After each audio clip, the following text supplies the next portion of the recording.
He's taught millions worldwide how to become rich. Now, best-selling author and financial expert Robert Kiyosaki reveals the financial secrets of the rich with you. See how Robert's simple formula for personal wealth can transform your life and put you on the path to true financial freedom. 60 Minutes to Getting Rich begins right now.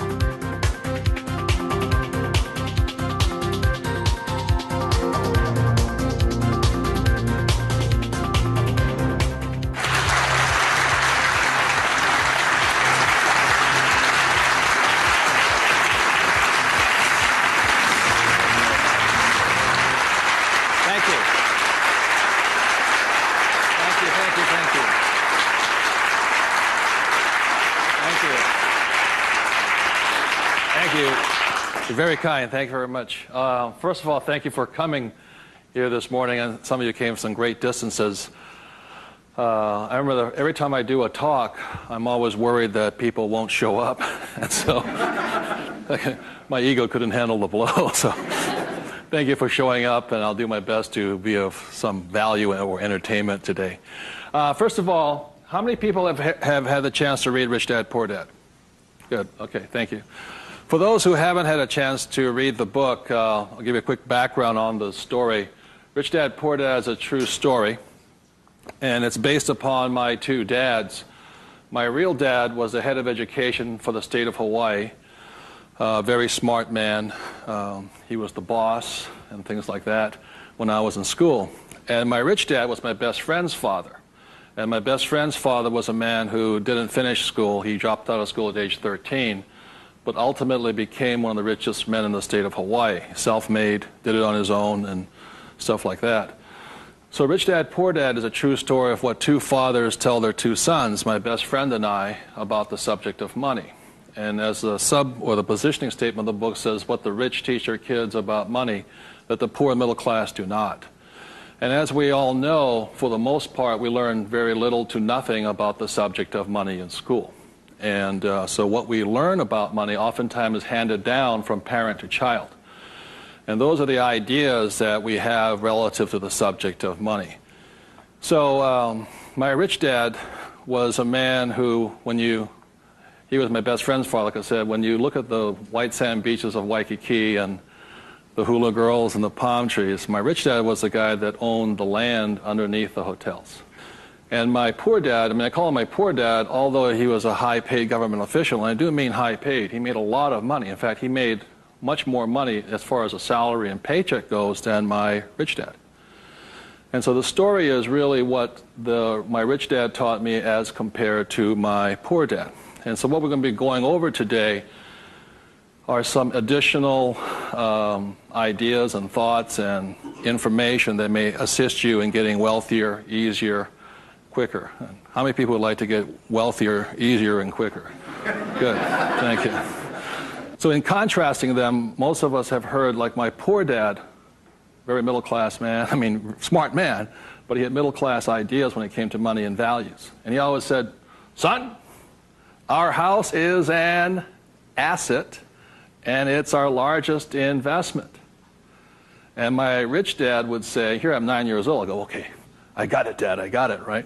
And then I would go over to my rich dad's house, and I would say, my dad just said, our house is an asset and our largest investment. And my rich dad would say, well, that's why your old man's not rich, is because your house is not an asset, and if it's your largest investment, you're in really big trouble. And that's when the contrast that started to hit me. And then my poor dad always said, do you think money grows on trees? And his favorite words were, I'd say, Dad, let's buy this. He goes, I can't afford it. And my rich dad said he forbade his son and I from ever saying the words, I can't afford it. He said, the moment you say you can't afford something, it becomes true. So the power of the spoken word or your thought has the ability to become what you think is real in the world. So if you say, I can't afford something, that becomes your real world or reality. And what my rich dad said instead was, instead of saying I can't afford it, simply say, how can I afford it? Or in school, a lot of times, I'd say, hey, Dad, guess what? I'm going to be a millionaire. He goes, you can't do that. And my rich dad said, never say you can't do something. Ask yourself, how can I do it? And he said, and just in the switching of those words, if you say, how can I afford it, your mind opens up to the possibility. And your mind then has to go to work. This is your single most powerful tool you have is the brain. But if you say, I can't afford it, then the thing goes to sleep and it sits there, goes dormant, and doesn't have to do any more work. You're the one who's doing the work then. So those are some of the subtle, differences. My poor dad, the school teacher the head of education always said to me, he says, son, go to school, get good grades, get a safe, secure job, high-paying job, and work hard. And my rich dad said, that's a good idea if you want to work hard all your life. He says, but if you want to get rich, you have to learn how to have money work hard for you so you don't have to work for it. And you also have to learn to buy companies. Don't be the guy applying for the job, be the guy that's handing out the job. But I want to give you something I rarely say to people, is that there was 3 main points that I think made a difference in my life. And point number 1 is that I realized very early on in life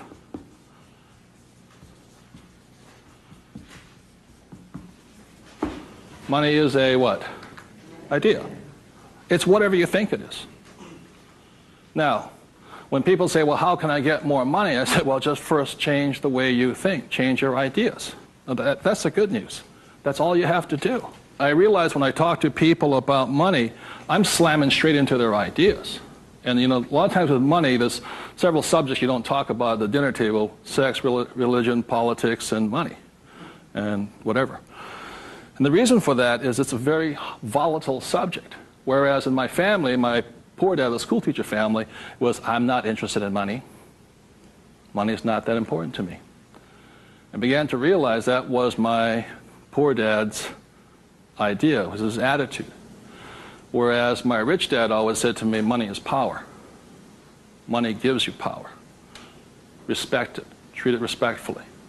So there's all these different ideas about the subject of money. The thing I hear people say is, I'll never be rich.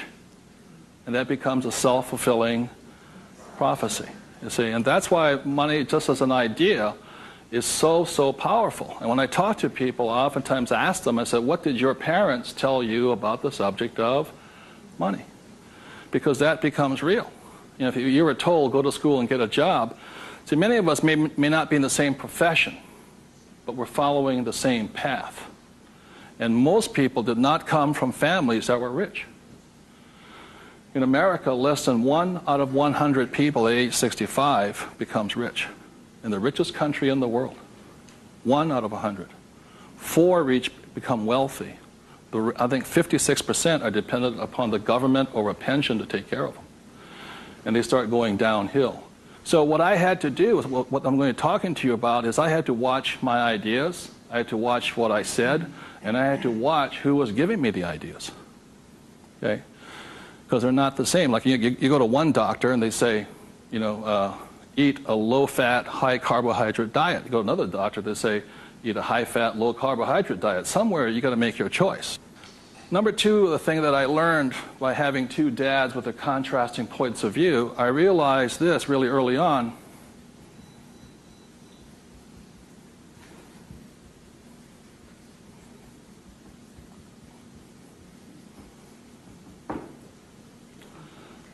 I realized that money doesn't make you what?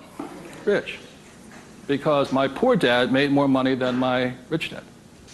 So I think one of the biggest mistakes we've been going into is a lot of times people actually think if I win the lottery, then I'll be rich.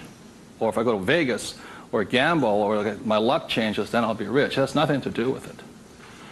Money is a very powerful tool, as my rich dad used to say. If you use it well, it'll make you richer. If you abuse it, it'll make you poor. So one of the big things that my poor dad made the mistake of saying, he always thought that if he got a pay raise, that would solve his money problems. And the trouble is, every time he got a pay raise, he got bigger problems. So it made him poorer and poorer the more money he made. Does that make sense, you guys? That was a very big problem with him. And then the third thing I realized by having 2 dads and having 2 contrasting points of view was that there's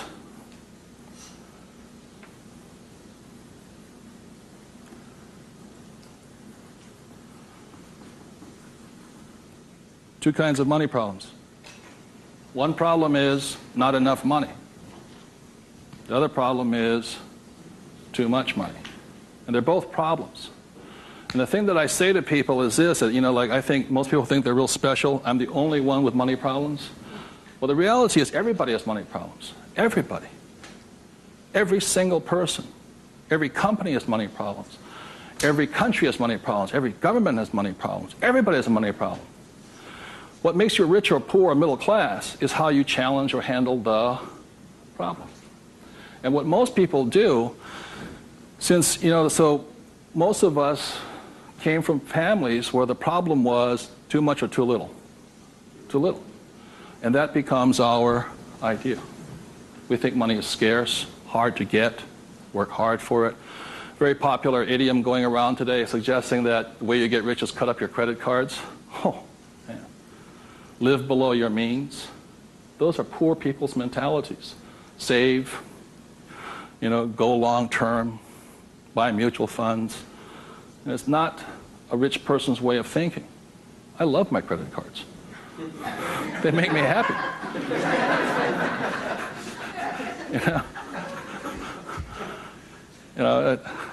I drive, it says, drive a cheap car. I don't look good in a cheap car.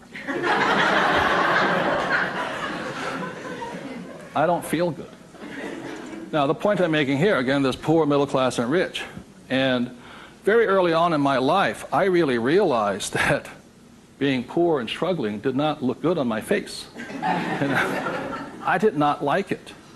But I grew up in a family that if you were rich, the idea was that you were crooked, evil, not caring, inhuman, not generous, and all that stuff. So if I said I want to be rich, then I went against my family's values. It was tough having that. Now, the other thing I saw was that by my rich dad managing his money well and becoming a business owner and an investor, that he got richer and richer and richer. Then he had a different kind of problem. His problem was too much money. And my rich dad said to me when I was about 18 or 19 years old, he said, son, there's two kinds of problems. Not enough or too much. Which one do you want? And at that point, does it make, and so I made an obvious choice. I said, I like the one with too much. I want to have that problem. And it's a very big problem. So knowing these three different things, I could make different distinctions and different choices in my life. The big point I want to make today is that money comes down to fundamentally a choice. That's all it is.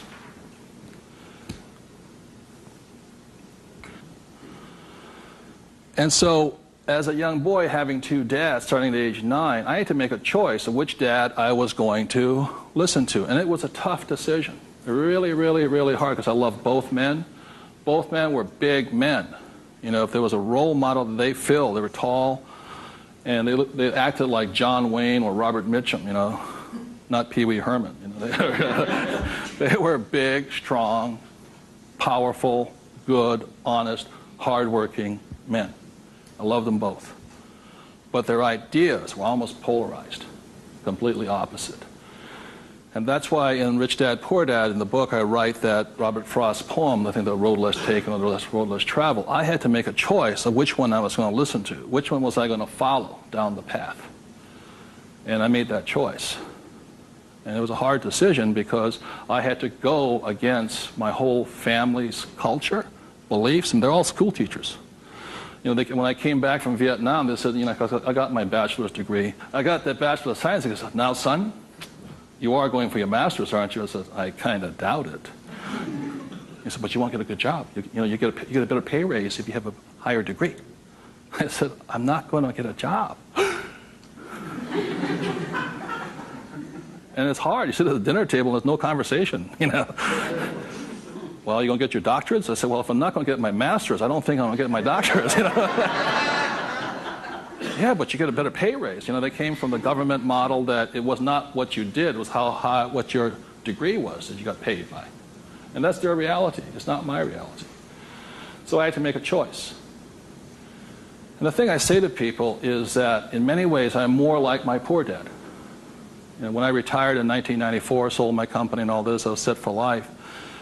You know, I realized that I'd been too much like my rich dad, and that I wanted to run the second half of my life more like my poor dad, but I was going to teach people what my rich dad taught me. That was a decision I made. But the thing is, it's a choice. And my propensity, my natural inclination, my genetic makeup, my mental makeup is more to be poor. I have to fight my natural inclination to go for job security, to play it safe, save money, invest for the long term, all that other rot my father believed in. The point I'm making here is this: every morning I get up, I still make the same choice. Every morning I get up, I make the choice. Do I make the choice to be poor, middle class, or rich? And we all have that choice. You know, we have to, as individuals, make that choice. By the end of my talk today, you'll find out how easy it is to become exceedingly wealthy. But it's just a choice. Okay. So my intention is to maybe shake some of your core values. You know, think about the way you think, change the way you think. You may want to make some new choices and things like this. That's my purpose. So what I'd like to ask you to do is you find a partner. I'll give you about 30 seconds, and you can just talk it over. You talk about what your parents taught you, what choices you had, but more importantly, talk about this subject here. It's just an idea. What were some of the ideas you got from your family? The idea that you think you work harder and make more money, will that make you rich? I don't think so. And there's only two kinds of money problems. Which one do you want? If you're sitting by yourself, break out a notebook and just write down some of your thoughts. Because really, it's just your ideas that cause you to be rich, poor, middle class. So we take about 30 seconds and discuss with the person next to you some of these ideas. Thank you.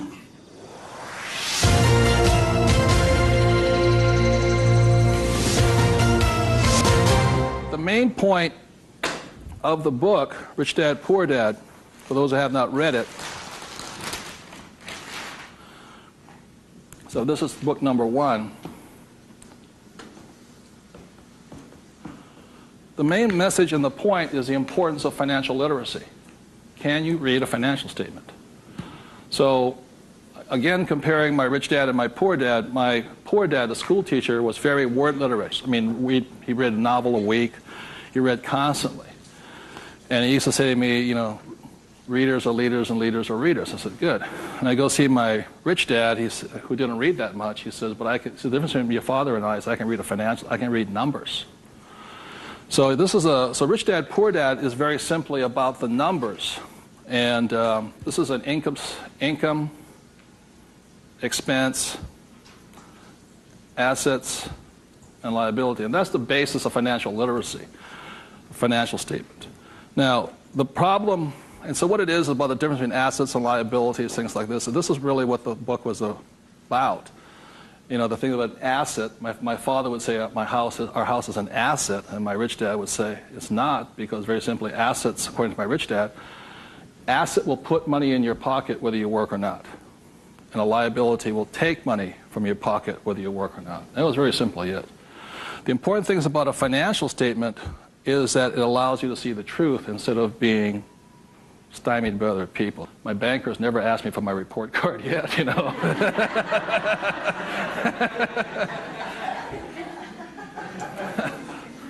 And what your banker asks for is your what? Financials. Because what a banker wants to see is your financial intelligence, not your academic intelligence. And both are important. Academic intelligence is important, you know, forever. But so is financial intelligence. So what my rich dad said, your financial statement is your report card once you leave school. And the problem is 99% of the people leave school and they don't have a clue what a financial statement is, much less what a checkbook is. You know, they know credit card, but they don't know much beyond that. And so they're easily swayed with the idea your house is an asset, and that's what gets them in trouble. They can't tell the difference between an asset and a hole in the ground. So that's a big problem there. Okay? And then book number 2, which is this one here, was the cash flow quadrant. Quadrant means 4. And the quadrant was the 4 people that make up the world of business. E stands for employee, S stands for self-employed, B stands for business owner, and I stands for investor. So my poor dad always said to me, son, go to school and get a job. So he was programming me to come here. But I kept saying, but I want to be rich. And my mother says, yeah, don't listen to your dad, My mother was a nurse. And she says, if you really want to be rich, you should become a doctor. They make a lot of money. So my mother was saying become, specialist, self-employed, or small business owner, independent. You hear people say, if you want to be successful, get a profession. Something you can fall back on. Become a plumber, electrician, attorney, accountant, something you can fall back on. Because these guys are the smart guys. These are the people that become doctors, lawyers, accountants, and they're really the brains of the class.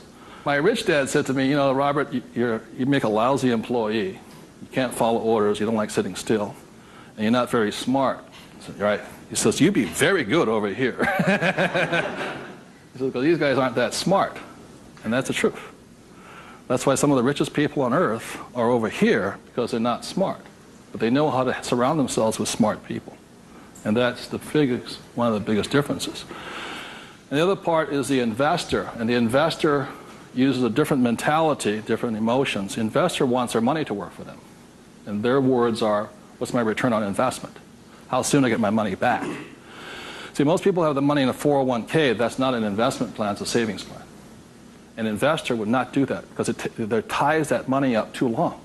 I want my money in and I want my money out. I want to know when it comes back to me. It's called velocity. How soon do I put it in? How soon does it come back? Savers put it in and they leave it there forever. It's a different value system. My rich dad said, you always tell an employee by their words. They use the same words all the time. So an employee will always say, I'm looking for a safe, secure job with benefits. Always. My rich dad also said you can always tell a self-employed person because they'll say such things as, I'm going to charge you 6% commission, like a real estate salesperson, or $100 per hour, or I'm going to charge you for the job by this much. So they go, for these people, time is money. And the business owner, what they say, I'm looking for the smart people, best people, I'm looking for the best system. They don't, because they want to move on and start another business. They want to have multiple corporations. Very big difference. And an investor says, I want an ROI. Now, the theme song for the self-employed, the difference between the small business owner and the big business owner is very simply this. A big business owner, if they do the job right and build the company, they can leave. And when they come back, the company's doing better without them, more profitable because they have the bright people running it. A self-employed or a small business owner, if they leave, the income goes where? Down. Or if they have employees, they just ferret out they just take everything falls apart. So that's the difference. And also the difference between an S and a B is the size of their ideas. Like a lot of times I meet people come up to me and say, I want to start a hamburger stand. One hamburger stand, Whereas the same guy named Ray Kroc comes and says, I'm going to build a hamburger stand all over the world. Difference in vision, idea, and leadership skills. They're very, very different people. And the reason they're different is because emotions. This person here values, it's fear, so they want security. Security drives them hard. So they're fearful. This person over here is lack of trust. And these guys, they're highly specialized. They're also the most satisfying, because they have their own time, their own life, and all this. They're very happy this way, but it has its limitations also.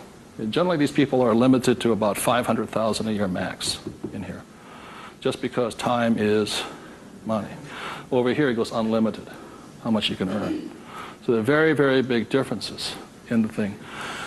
The investor here, their thing is they're neutral, emotionally neutral. In other words, what that means is they don't care if you're winning or losing. When somebody says, I'll go to somebody, the stock market's going to crash. The mutual funds get wiped out. They're not neutral. They're reacting. A true investor doesn't care if the market goes up or the market comes down because they're going to make money either way. That's an investor. They really do not care. They know that losing is part of winning. It's called money management, how well you do that and all this. Very, very neutral. And this person over here, the emotion is patience. You have to be patient. These guys want to get paid now. These people may not get paid, I think the average is 3 years, right? They don't get paid. That's why the first question when somebody comes to ask me to invest in their company, I say, are you willing to work for free for 3 years? They go, no. I said, well, I don't invest with you. Because you're still thinking like this. So those are the emotional differences. Because today, just being an employee is suicidal. Today you have to be employee plus an investor. You can be self-employed plus investor. Okay, you have to be on both sides of the quadrant, is what I'm saying, minimum. Whether you're here, here, or here. If you ever want some time off, you have to be an investor today. So very simply on, starting from the age of 9 and 10, I started here and I stayed here. That makes sense, you guys? I stayed here. Because this is my money working hard for me, so I don't have to work hard for money. It's a different point of view, and very, very different. The rich have the best investments, number one, because they have money. People say, how do you find the deals? I say, get rich. Because if you have money, they come find you. It's really simple. The thing about this one here, the richest or the fastest game in the world played today, the way to get rich forever has been this one. I talk about in this book how my rich dad went and bought one of the best pieces of white sand beach in Hawaii. And I said, how did you afford that? He wasn't making any money. He didn't have a job. He wasn't this. He says, how do you afford the best piece of beach in Hawaii? He says, personally, I can't afford it. See, none of these people could afford it either. It was about $10 million. Individually, you cannot afford it, but your business can afford it. It's one of the biggest secrets of all. So the reason I started here and learned to build businesses so I could invest. So I can take down bigger and bigger properties by this. Individually, I cannot do that. I don't earn enough money as an individual, but my company can. So the thing about the third book, which is Rich Dad's Guide to Investing, is called the 90-10 Rule of Money. The 90-10 Rule of Money very simply says is this, is that 10% of the people always make 90% of the money, always.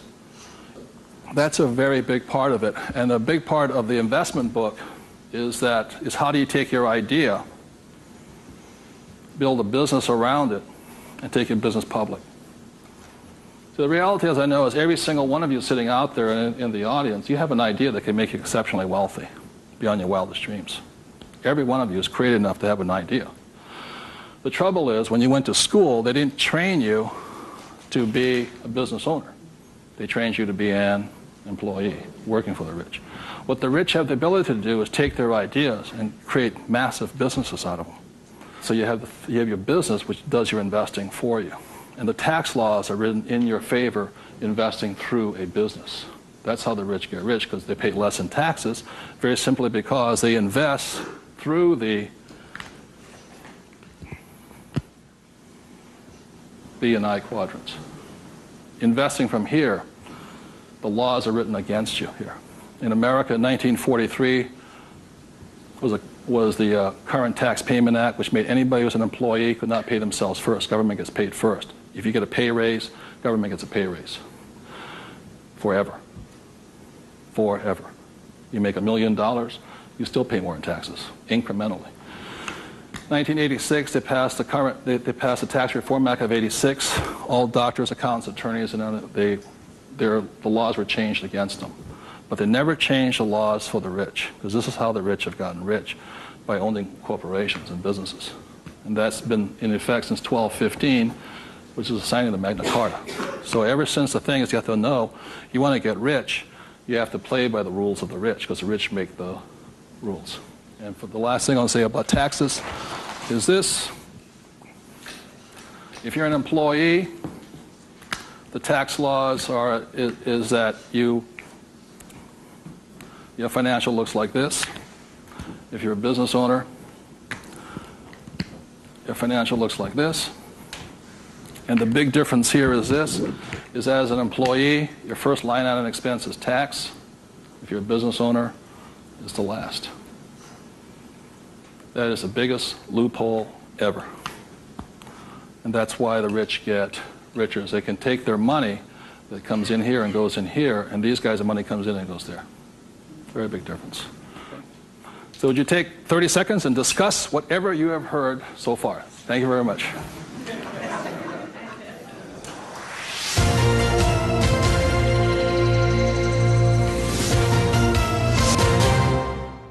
One of the ways I understand that money does not make you rich, when I was in my 20s, late 20s and early 30s, I became a millionaire. And it went straight to my head. And you know, when you have money, you think your IQ goes up. And in reality, your IQ goes down, you know. And it was fast cars and even faster women. And I was a millionaire. I was a bon vivant around Waikiki. Now, I don't regret a thing. It was a lot of fun. But the more money I made, the more stupid I became. Anybody ever had that problem? So that's how I learned. I made a lot of money, and it made me instantaneously poor because I still had poor habits here. You see this right here? This is financial literacy or financial intelligence. If you cannot read a financial statement, you cannot tell what's happening. You cannot read. And what you don't see here is how the rich make more and more money because of this one little loophole here. You know, that's my account. You know, over here you hit 335,000 in income, and your tax rate keeps going up. Over here you hit 335 in income, your income rate, tax rate goes down. The laws are written for the rich by the rich. Period. So very quickly, I'll go into a financial statement, and this is the basis of wealth here.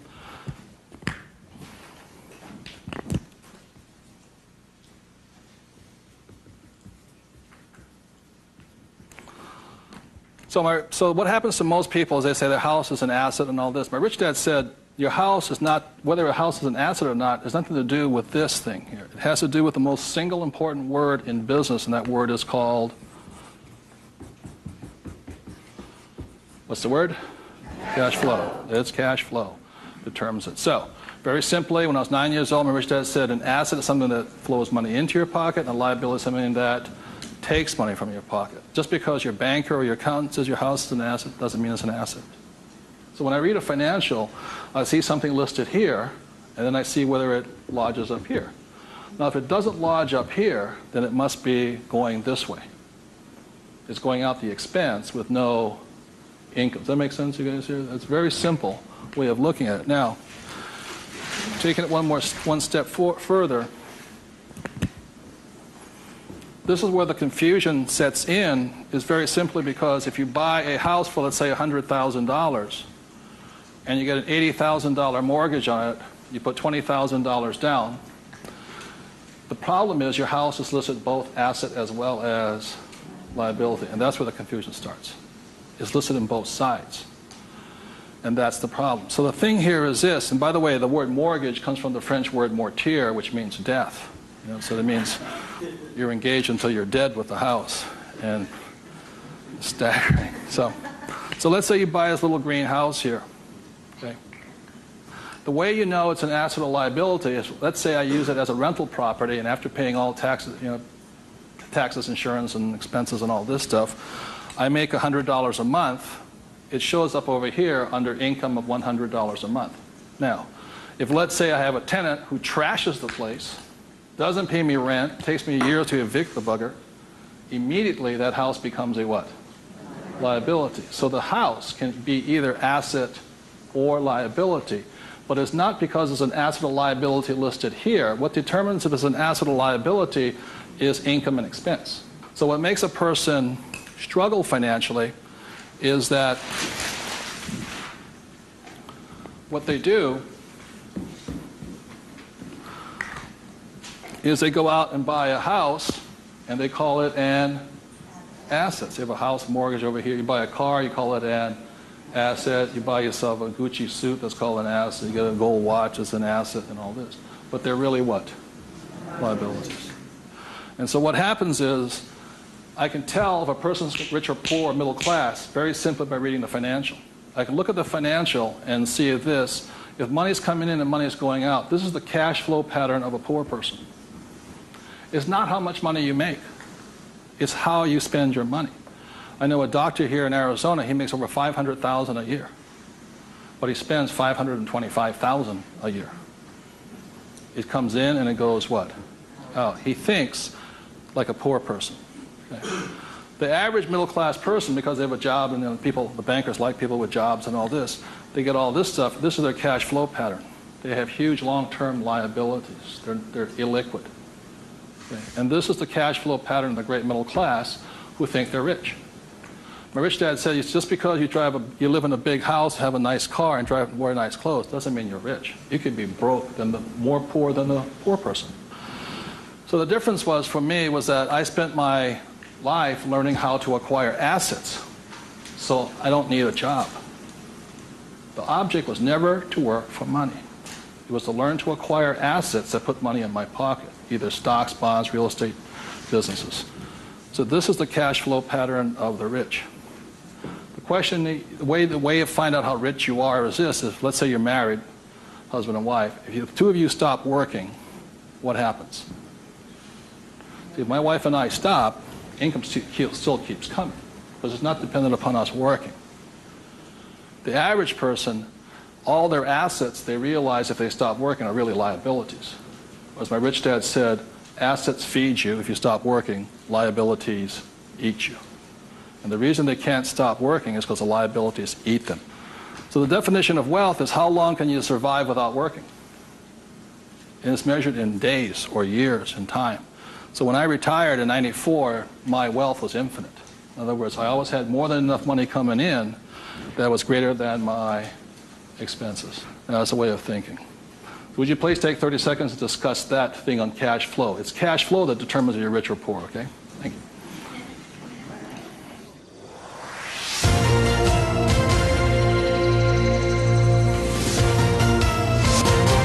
So one of the things I want to be clear on this is whether you're an employee, self-employed, business owner, or investor, the most important thing is this asset column here is your business. One thing my rich dad said, you got to mind your own business. You know, when you become an employee, you mind somebody else's business. You're self-employed, you're oftentimes helping somebody else's business. So regardless of where you are, this is your business here. Like I talk about a rich dad, poor dad, you know, somebody says, what profession are you in? What business are you? I'm a banker. So, well, what, you know, that's their profession. It's not their business. This is your business. And your business, you should be an investor. You know, managing your own portfolio, acquiring your own assets, be it business, real estate, or paper, like stocks, bonds, and mutual funds. So what we're taught in school is not to mind our own businesses. We're taught to mind everybody else's business. And that's my message, is mind your own business. That's how you get rich, okay? So moving on, last thing is this. So when a banker says to you, your house is an asset, he's not lying to you. He's just not saying whose asset it is. It's his asset, right? So when you go across town, you go to your friendly banker, and you'll see that your mortgage is listed under what? Their asset column. So that's the fact right here. It's a mortgage here. And the way you know it's an asset, and they list it that way. I'm not telling you something, that they list it that way. The way you know it's an asset is because your mortgage puts money in their pocket. And your mortgage takes money from your pocket. You see, it actually goes like this. It's a complete circle. Now, so that's why they're not lying to you. It's just saying, they're not saying whose asset it is, it's theirs. Now, the other part about it is when you save money over here, it's really your asset. Now, if a balance sheet must balance, it has to balance someplace else. You go to the bank, where does it balance? Bank. But is it their asset or their liability? It's their liability. So your savings are their liability. Notice that? Because they have to pay you money for your money. And it's cash flow determines that. Now, if you notice something else too, you get tax incentives to be in what? Debt, and you're taxed for having savings. And that's why they say, how can we tax savings? It's because you're not smart enough yet. The banks know, political action committees, they control, the rules are written by the rich. I'm not saying I love my bankers. I love them dearly. But you have to know the difference between assets and liabilities, and whose rules are you playing by? Poor, middle class, or the rich? Got it?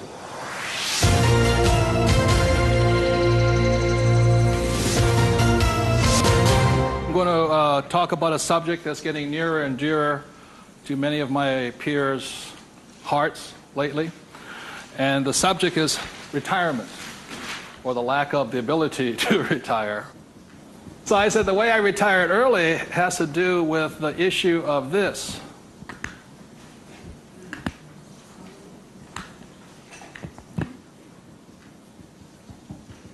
Debt versus what?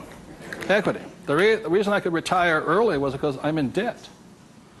I borrowed my butt off to retire early. The average person is going to take to 65, 75 as long as possible because they're trying to retire on what? Equity. In other words, they're going to try and use their hard-earned cash to retire, where I would rather use the bank's money to retire. So I am in debt up to my eyeballs. Because the reason is I know some of you out there, because I'm sure some of your parents told you to get out of what?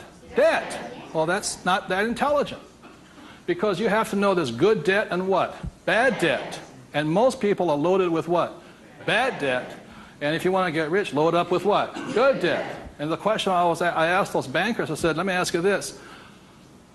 How long would it take you to save $1 million? I'll ask you guys, how long would it take you to save $1 million? A couple of years at least, right? Yeah. How long does it take you to borrow $1 million? About 10 minutes. If you have good financials. And that's the difference. And that's the price people pay for not being educated in this world, to think that they have to work hard, save money, and finance your retirement on equity. I'd rather do it on debt. And the way I do it on debt is my banker will always lend me money on a thing called real estate. Always. They will not lend me money to buy stocks, but they will lend, even if it's bank of what stock, their own stock, they won't lend me $1 million for 30 years at 8%. But I find a commercial building, $1 million, 8%, 30, they'll all day long. The thing that scares me right now is never have so many people in the history of the world bet their retirement on the stock market. And they've bet real money. Am I correct? And trust me, the market will crash. Always has and always will. Now, those taking deep breaths right now, because you're not, because that should be good news. Because if it crashes, that's when you get rich. But the people who have been trained to think of playing it safe and all this, they're going to be in terror. Completely different point of view.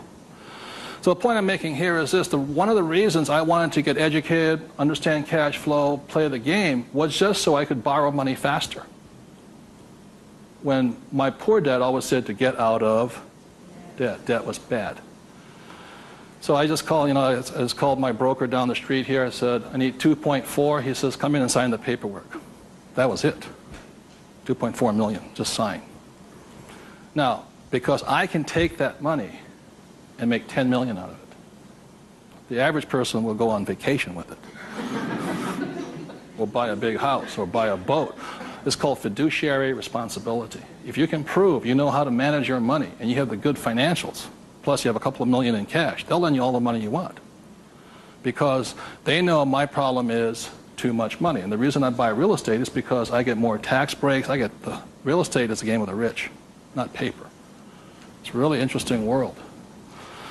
So what I'm going to go into is how you can get to the point where you don't, I'm not recommending just go out and borrow today, especially if you have no education. I spent 40 years getting here to the point where I can call my broker up. Before, 10 years ago, I'd call them up and they'd laugh. How much do you want?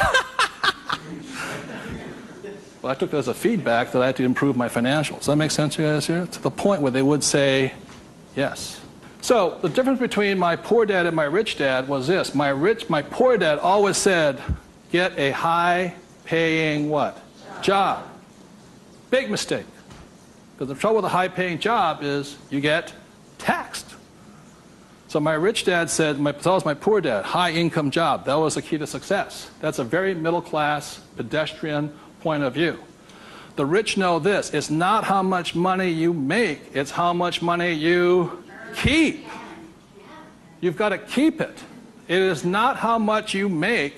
It's how much you keep. It's called the income to expense ratio. In other words, how much drops to your bottom line. Does that make sense to you guys here? How much drops?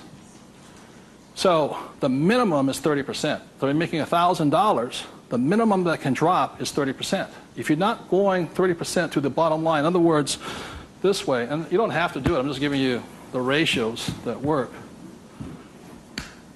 If you have $1,000 coming in this way, then 300 needs to hit here somehow. That's the ratio. The average person, you know how much is hitting here? Nothing. That's why they're poor. They're making more and more money, a high-paying job, you know. I went to the university to get a high-paying job, and I'm now at GS-19, and I'm getting more money, but less is dropping here. Does that make sense to you guys here? Because they're buying more what? Liability. It's called the income-to-expense ratio. How much is dropping? That's what counts. I listened to Sir John Templeton. He said when he first got married, for every 1,000 that came in, 500 hit here. That's what makes the rich rich. It's not how much they make, it's how much they keep. It's a matter of focus. And my poor dad always said, I'm making more money. My rich dad says, I'm keeping more money. Big difference, huge difference in long-term wealth. It's how much is hitting this here. So the thing I have is an exercise that'll prove that anybody can be rich. And when I was a little kid, my rich dad gave me one of these. He gave me 3 of these little things. They're called what? Piggy banks. So if you want to get rich, go out and buy 3 of them. Okay? 3 piggy banks. That's all it takes to train yourself to think to be rich. Now, for every piggy bank, so you have 1 piggy bank, 2 piggy banks, 3 piggy banks. 1 is for saving, 1's for investing, and 1 is for tithing or charity. Very important to give. The decision you make today, I'm talking about choices. You can say, well, that's too simple, you know. But the choice you make is for the rest of my life, or for the next 90 days, whatever you can handle, how much am I going to put in each bank every day? Not once a week, every single day. Because what you're training is your brain to think like and act like and be like a rich person. You're dropping it to the bottom line. So, let's say the most you can handle today, given your horrific financial brilliance, is $1. Good. Now, I don't care the dollar amount, but I do care that you do it. It's like going to the gym and saying, you know, today I look like a sumo wrestler, but tonight I'll look like Arnold Schwarzenegger. It's not possible, you know what I mean? It's not going to happen. So how many people right now could say for the rest of your life, with 3 piggy banks, you'll put $1 a day away per bank? Good, right? I mean, it's not, and everybody can do it. But the problem is, most people won't. And that's the difference. But once it hits your piggy bank, it's yours for the rest of your life. You pass it on for generations. That's what the rich do. The middle class finds some cheap and tacky excuse to break the bank. Am I correct? You know, I got to spend this money. That was my poor dad. Well, if I make more money, I'll get a pay raise next year. The government, you know, be a GS-19.5. But they kept breaking the bank. Now, it has nothing to do with the dollar amount. It has to do with the habit, the way of thinking, that this is more important to me than eating. It's more important than my kids' clothes. More important than everything else is this. This is first. So start with $1. Everybody can do that. All it is 0 to go to 10. Now, at this point, people say, well, that's not that tough. Try $10 a day. Then you see some heartbeats. At that point, you're now at the boundary of what's possible for you. It's only a 0 added on to it. And you want to spend it. Now, if this becomes easy at $10, then just up it to, and you'll find your heart rate going up. So when people say, well, this is a simple exercise, I'm beyond it, then try going to, it is not the dollar amount. I mean, it's not the things, it's the habit. And you know you're a stud.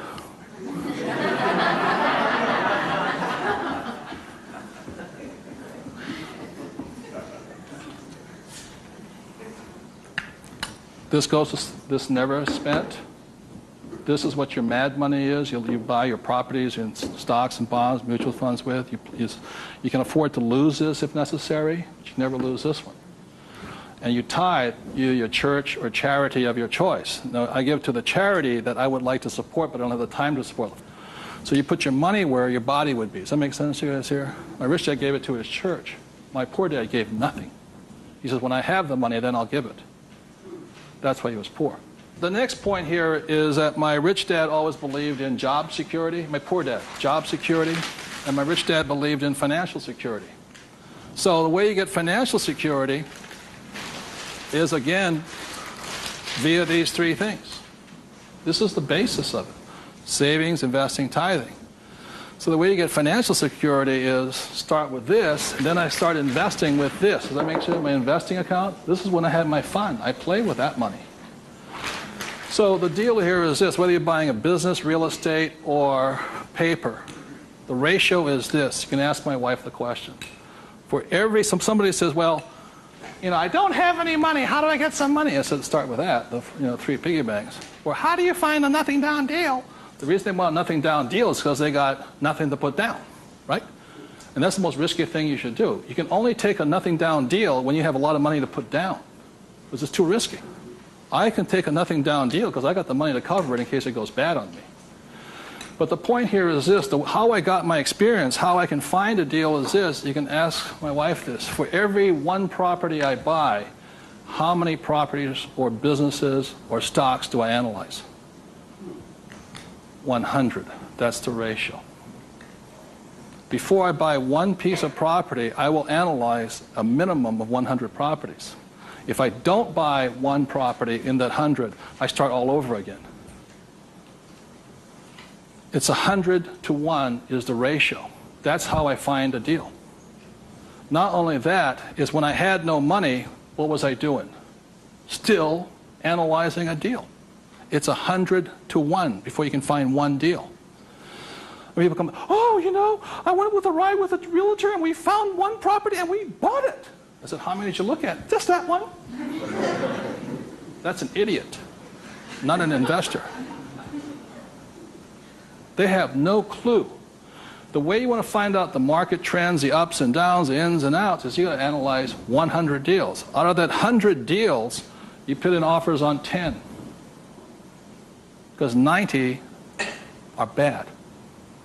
But in the practice of analyzing the deal, you get smarter. I learn more. I learn something from each deal I look at.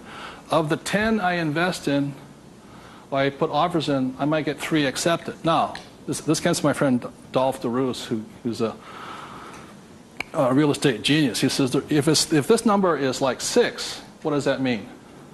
You're offering too much money. That means you're not being tight enough. You've got to screw it down a little bit more. It gets down to nobody accepting you're too tight.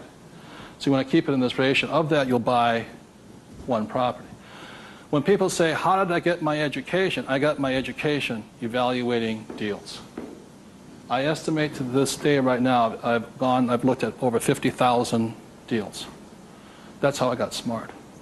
Instead of going to work, I look at deals. If I'm buying a business, the ratio is the same. 100, 10, 3, 1. If I'm buying a stock in a company, I've got 100 companies, same ratio. Everybody can do that. Does it cost them any money? No, not at all. It's free. When I go on vacation with my wife, Kim, she knows where I'm going to wind up. It's a real estate office or a brokerage office because it's a habit.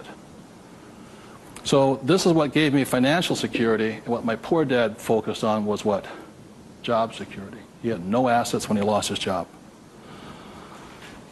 Okay? 30 seconds, please discuss that ratio. 50,000 properties I've looked at now.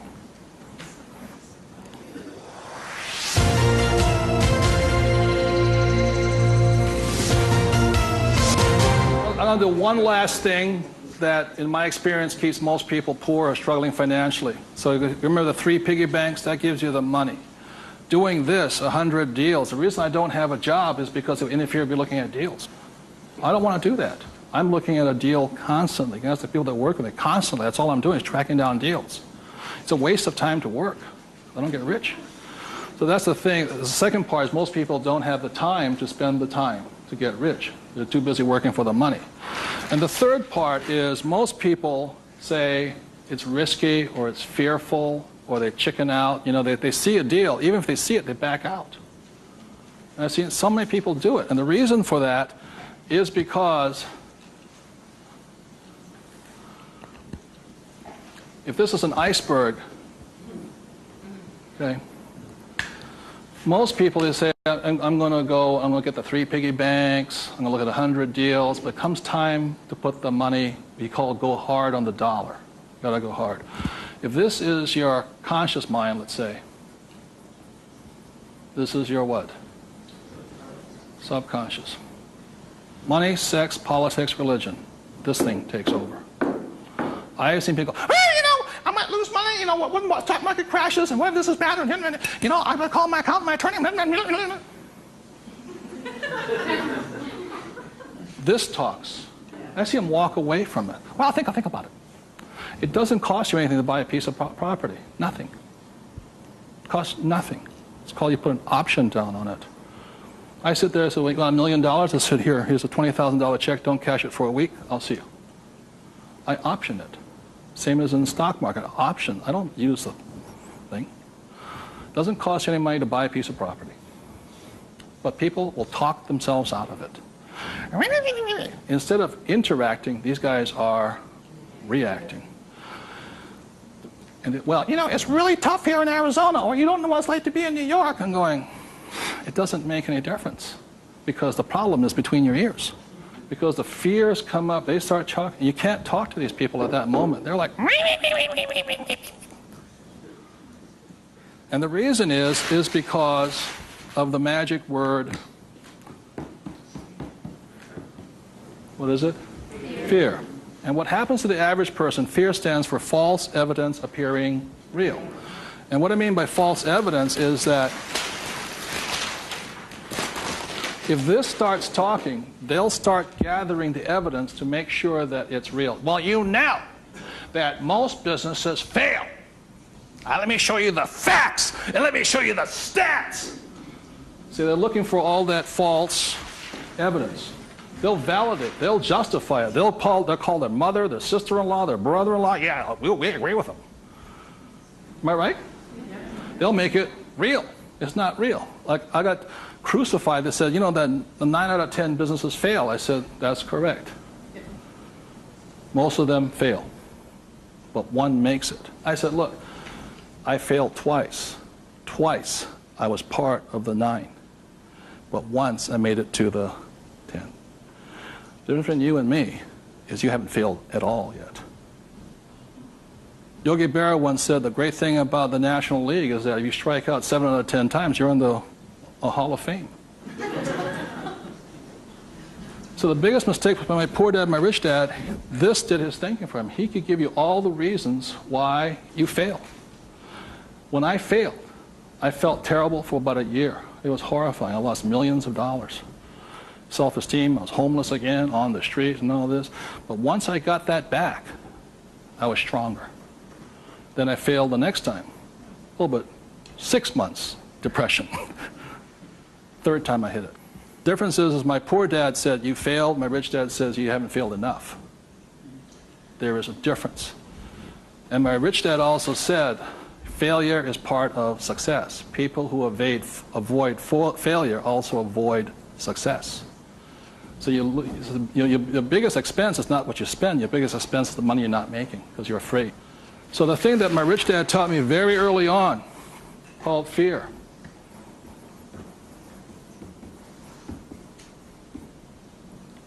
Fail early and fail responsibly. Look, if you know you're going to fail, do it now. Don't wait. Because each time you make a mistake, you get smarter if you do it responsibly. So the thing that I do is when I fail, I go, like I said to my investors a couple of 4 years ago, I said, I need to raise $3 million. The chances are we're going to fail. And if you can't handle the $50,000 shot, don't put your money in here. There's a good chance I'm going to fail on this one. So people left the room, and I got more money because I was forthright with them. I said, if I lose it, I'll tell you I lost it, and I'll tell you the next deal. But failure is part of the process. So the thing that I say to people is fail early, correct, but fail small. The first deal my wife and I did when we got back into real estate was a $45,000 deal, $6,000 down. If we failed, we would have got smarter than somebody who didn't fail at all. But we didn't. So we pushed the boundary, going bigger and bigger, hoping to fail. While everybody's avoiding failure, I'm hoping to fail because I'm going to get smarter. I open my mind up, I ask people for their advice, I synthesize the data, make my own decision. But I live and die. If I make a mistake, I own this. I apologize, I blew it. I made a mistake. This is what I learned. Continue on. So I want to thank you all for being here. The thing I want to leave you most with is that every morning, you know, as a 9-year-old boy, I thought, who was going to listen to? It was a choice, rich dad or poor dad. Every morning I get up and I still make that choice. Who am I going to listen to? And I hope you make your choices for yourself. Thank you very much.